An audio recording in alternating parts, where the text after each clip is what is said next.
আসসালামু আলাইকুম রহমতুল্লাহ। আজকে আমরা গেছিলাম আমাদের পুকুরে মাছ ধরার উদ্দেশ্যে। তো আজকে যে পুকুরটা আমরা মাছ ধরতে গেছিলাম সেটা আমাদের বাড়ির পাশে আর কি, মানে একেবারেই পাশে, বেশি একটা দূরে না। তো এই পুকুরটা ছোট আর একটু ছায়া হওয়ার কারণে এটা আমরা কিন্তু বেশি পরিমাণে মাছ ছাড়ছিলাম না, এটা অল্প কিছু মাছ দিয়েছিলাম আমরা। তো এর ভিতরে বিশেষ করে আমরা কিছু জাপানি মাছ, কিছু ট্যাংরা মাছ আর কিছু জিয়েল মাছ দিয়েছিলাম, যেহেতু এটা আমরা বাসায় খাবো আর কি, আমরা বিক্রি করবো না, তো এই জন্য আমরা বেশি পরিমাণে মাছ দিয়েছিলাম না। আর বিশেষ করে আমরা যখন মাছ দিয়েছিলাম তখন বর্ষার আগ দিয়ে মাছ দিয়েছিলাম, আর বর্ষা হওয়ার সময় আমাদের এখানে পুকুরটা বুড়ে গেছিল, বুড়ে যাওয়ার কারণে এখানে যে মাছগুলো আমরা ছাড়ছিলাম বেশিরভাগই মাছ আর কি বের হয়ে গেছিল। তো যাই হোক, টুকটাক যে মাছগুলো ছিল সেগুলো আজকে ধরার চেষ্টা করবো ইনশাআল্লাহ।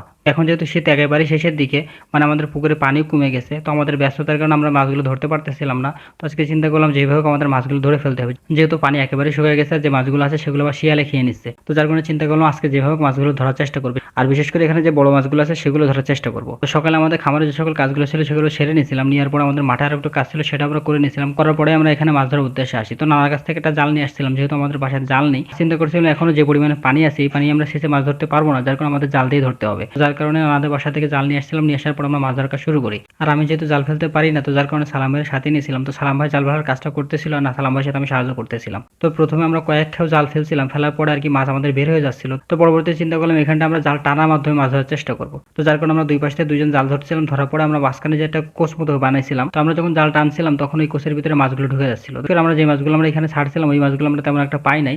আর বিশেষ করে এখানে আমরা জাপানি মাছটা বেশি পরিমাণে ছাড়ছিলাম।